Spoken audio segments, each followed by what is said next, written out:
కొణిదెల నాగబాబు గారికి MLC ticket అయితే అందించారు. దీని మీద టీడీపీ నాయకులకి నచ్చట్లేదని కొన్ని కొన్ని మీడియా ఛానల్లో ప్రచారం అయితే చేస్తున్నారు. దీని మీద మీ అభిప్రాయం ఏంటి? కొంతమంది ఆశావాహులు ఉంటారు, వాళ్ళకి నచ్చదు. సమర్థత ఎక్కడుందో అక్కడ పదవి వస్తుంది. అది తెలుసుకోవాలి ఎవరైనా కానీ. సమర్థత లేని వాడు ఆశిస్తుంటాడు నాకెందుకు ఇవ్వలేదని. అలాంటి వాళ్ళు కొంచెం ఏదన్నా స్వార్థం ఉండొచ్చు, కానీ నాగబాబు లాంటి మంచితనం ఉన్నటువంటి వ్యక్తికి కడుపులో ఎలాంటి స్వార్థం ఉండదు, డబ్బు సంపాదించాలనే ఆలోచన లేదు. అలాంటి వ్యక్తులకు పదవి వస్తే పదవికే వన్నీ తెస్తారు. అలాంటిది వెనకాల ఏడ్చేవాళ్ళు ఏడుస్తూనే ఉంటారు. ఎవరు ఏనిగెళ్తుంటే కుక్కలు మురుగుతున్నట్టు అవి ఎలా బాధపడుతుంటాయి. కానీ రేపు పొద్దున్న ఆ పదవి వచ్చిన తర్వాత ఆయన ఏదో మంత్రో ఏదో అయితే ఆ శాఖని సమర్థవంతంగా నిర్వహిస్తాడని చెప్పేసి మన చంద్రబాబు నాయుడు గారు నమ్మారు కాబట్టి ఇవాళ పదవి ఇచ్చారు. చంద్రబాబు నాయుడు అంటే ముందు చూపు గల వ్యక్తి. ఈ కృష్ణకాంతకా పార్క్ కూడా కట్టించింది చంద్రబాబు నాయుడు. అర్థమవుతుందా? ఇది మురుకు కూపంగా ఉండేది. మేము ఎప్పుడన్నా ఇటు రావాలంటే అయ్యో ఎంత ప్రాణాంతకమైన వ్యాధులు వచ్చేస్తారని భయపడేవాళ్ళం. అలాంటి కృష్ణకాంత్ పార్క్ని వేళ కృష్ణకాంత్ పార్క్ మనం ఎంతో హ్యాపీగా ఊపిరి పీల్చుకుంటున్నాం. వాస్తవంగా ఎంత హ్యాపీగా ఉంది ఇక్కడ. ఆ విజన్ కలగనది ఎవరో తెలుసా? చంద్రబాబు నాయుడు. కాబట్టి నేనేమంటానంటే, ఎక్కడైతే వర్క్ ఉందో, ఎక్కడైతే వాడు పలానా సమర్థుడు అని ఆయన దృష్టికి వస్తే ఆయనకి పదవి ఇస్తాడు. అందులో భాగంగానే మన ఈయన కూటమి ప్రభుత్వాన్ని చేసిన కష్టం. ఎలా కష్టపడ్డాడు? చాప కింద నీరులో మొత్తం రాష్ట్రం మొత్తం తిరిగేశాడు నాగబాబు గారు. పబ్లిసిటీ చేసుకోడు, వెళ్ళి పలానా చోట పని ఉందంటే పని చేస్తాడు. కాబట్టి ఆయనకి ఆ పదవి అలంకారం అంతే. మరి దాని గురించి ఎందుకని చెడు ప్రచారం చేస్తున్నారు సోషల్ మీడియాలో? చెప్పానుగా, ఇప్పుడు ఈర్ష్య ద్వేషాలు ఉన్నటువంటి వాళ్ళు ఆశిస్తారు. ఇప్పుడు మన దగ్గర మన కుటుంబంలో కూడా ఏదన్నా ఒక వ్యక్తి ఎదుగుతున్నట్టు ఏడుస్తారు కదా. అలాగే మన కుటుంబంలో కూడా కొంతమంది నాకిస్తే బాగుండు కదా, నీకు ఇస్తే బాగుండు, కానీ నీకు సమర్థత ఉండాలి కదా. ఏ పనన్నా చేయాలంటే సమర్థతగా ముఖ్యం. ఏదన్నా చేయాలంటే ముక్కుసూటితనం ముఖ్యం. ఏదన్నా చేయాలంటే స్వార్థం లేని రాజకీయం ముఖ్యం. కాబట్టి ఈయన ఎలాంటి స్వార్థం లేని వ్యక్తి కాబట్టి ఈయన చేయగలడు కాబట్టి చంద్రబాబు నాయుడు ఇచ్చాడు. ఆయన ప్రజారాజ్యంలోనేమో చిరంజీవి గారికి వెనకాల ఉన్నారు, ఇప్పుడు పవన్ కళ్యాణ్ గారికి ఏమో జనసేనతో వెనకాల ఉన్నారు. మరి అంత పెద్ద వ్యక్తికి ఈ పదవి సమసూగింది అనుకోవచ్చా? అంటే అలంకారం అని చెప్పాను కదా ఇందాక. నాగబాబు అన్న నిజంగా ఆయన ఎక్కడ ఎవరికి ఏ ఇబ్బంది ఉన్నా చూసుకునే వ్యక్తి. అంటే కింద స్థాయిలో ఉన్నటువంటి ఏ కార్యకర్త అయినా వెళ్ళి అన్నయ్యకి అలాంటి ఈజీగా కలిసి వెళ్ళి సమస్య చెప్పుకోవచ్చు, సమస్య పరిష్కారం చేయగలడు. అలాంటి వ్యక్తికి ఇస్తేనే ఏదన్నా రాష్ట్రంలో మంచి జరుగుతుంది. కాబట్టి చంద్రబాబు నాయుడు గారు ఇచ్చాడు పదవి, అంతే. సార్, మరో విషయం, ఇప్పుడు ఏపీ పాలిటిక్స్ ఎంత వేడిగా ఉన్నా మనందరికి తెలిసిందే. మెయిన్ ఏంటంటే వైఎస్ఆర్సీపీ. అందులో నుంచి కూడా కొద్దిమంది నాయకులు వైఎస్ఆర్సీపీని వదిలేసి బయటికి వెళ్తున్నారని అయితే నడుస్తుంది. దీని మీద మీ అభిప్రాయం ఏంటి?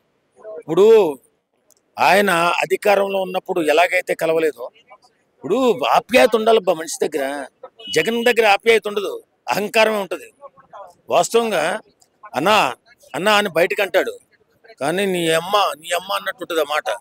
ఎందుకంటే ఇప్పుడు ఆ పార్టీని నిర్మితం గట్టిగా స్టాండర్డ్గా ఉండాలంటే నువ్వు ముఖ్యమంత్రిగా ఉన్నప్పుడు అపాయింట్మెంట్లు ఇచ్చి వాళ్ళ నియోజకవర్గాలు అభివృద్ధి చెందేలాగా నువ్వు తయారు చేసి ఉంటే ఈవేళ నీ వెంటే నడిచేవాళ్ళు.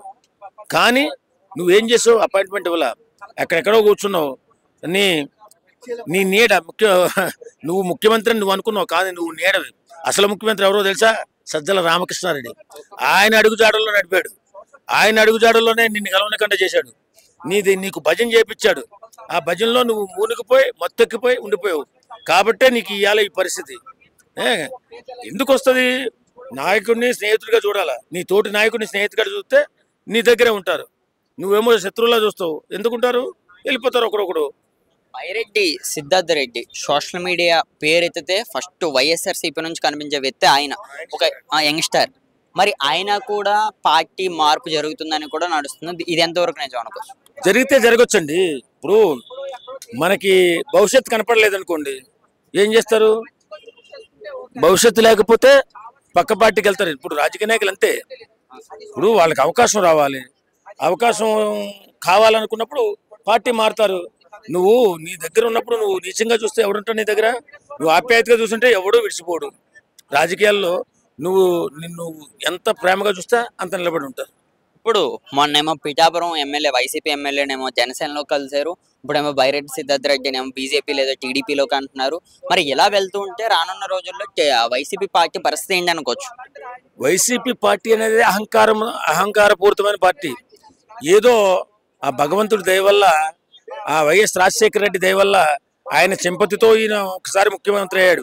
ఇక మళ్ళీ ముఖ్యమంత్రి అయ్యే అవకాశం లేదు కాబట్టి, అందరికీ తెలుసు కాబట్టి ఒకరొకరు జారిపోతున్నారు. దీనిలో తప్పే ఉంది. మరి 2029 ఎన్నికల్లో మళ్ళీ మా ప్రభుత్వం వస్తుందని కూడా చెప్తున్నారు. ఆ మాటలు చెప్పడానికి నేను చెప్తా, నేను కూడా ముఖ్యమంత్రి అవుతున్నా త్వరలో అని. అవన్నీ మాటలు నోటి మాటలే కదా, అయ్యే పనులు కాదు కదా. ఆయన నిజ స్వరూపానికి ఎవడో నిలబడ్డండి. ఆయన ఎవరిని కూడా ప్రేమగా చూడ్డు. తల్లిని చెల్లినే చూడలేదు, ఇక తోటి రాజకీయ నాయకుని ఎలా చూస్తారబ్బా. తల్లి చెల్లి దూరం అయిపోయారు. చూస్తే నెక్స్ట్ రెడ్ బుక్ ఎవరిది అనుకోవచ్చు? నెక్స్ట్ రెడ్ బుక్ పేరు ఎవరి పేరు పలకబోతుంది రెడ్ బుక్? నేను అనుకోవడం అయితే కొడాలి నాని అనుకుంటున్నాను. చాలా మంది రోజా గారు అంటున్నారు. ఆమెకుంటది ఖచ్చితంగా. కొడాలి నాని ముందు ఆమె అయినా అవ్వచ్చు, ఈయన అవ్వచ్చు. ఎందుకంటే అంత అరాచకాలు చేశారు, అంత దోపిడీ చేశారు. అసలు నగరి మొత్తం సర్వనాశనం చేసేసింది. రోజు దున్నేసింది, పంది పుట్టుకుంటే పుట్టగించేసింది. మా తిరుమల తిరుపతి దేవస్థానాన్ని సర్వనాశనం చేసి పడేసింది. దొరుకుతుంది. రీసెంట్ గా మనం చూస్తే సోషల్ మీడియాలో వాళ్ళ అబ్బాయి అవ్వచ్చు, వాళ్ళ అమ్మాయి అవ్వచ్చు, పెద్ద పెద్ద కార్స్ దగ్గర ఒక పిక్స్ పెట్టి, పెద్ద పెద్ద బంగ్లాల దగ్గర ఒక్కొక్క పిక్స్ అయితే పెట్టారు. మరి ఇవి డైరెక్టర్ ఆమె అని కూడా చాలా మంది అంటున్నారు. ఇది ఎంతవరకు నిజం? రాజకీయంలో దోపిడీ భారీ ఎత్తున చేసిందండి. ఆమెకి ఎక్కడే డబ్బులు జబర్దస్త్ చేస్తే ఎంత ఇస్తారండి? 50,000 ఇస్తారు, 25,000 ఇస్తారు. కోట్లు అయితే ఇచ్చారు కదా. కోట్లన్నీ ఎలా వచ్చాయి?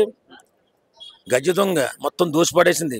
వాళ్ళ అన్నదమ్ములను అడ్డు పెట్టుకుని, ఎవరికి తెలియదు అనుకుంటుంది, ఆ అన్నదమ్ములను అడ్డు పెట్టుకుని దోపిడీ, రౌడీజం, మన కబ్జాలు ఇవన్నీ చేసి వసూళ్లు మొదలుపెట్టింది. ఇప్పుడు చాలా ఆస్తి ఉంటుంది. మీరు చిన్న చిన్న బంగ్లాలు, ఏదో కార్లు అంటున్నారు, అవి కాదు, కోటాను ఆస్తి ఉంటుంది. ఆయన బయటికి లాగినప్పుడు తెలుస్తుంది అందరికి. సిబిఐ మరి ఎందుకని రోజా గారి మీదకి ఇంకా వెళ్ళలేదు? ప్రభుత్వం వచ్చి 255 రోజులు పై రోజు అయితే అవుతుంది. పూర్తిగా ఆ అక్రమం ఏంటి, ఏమేమి అన్యాయం చేశారని తెలియాలి.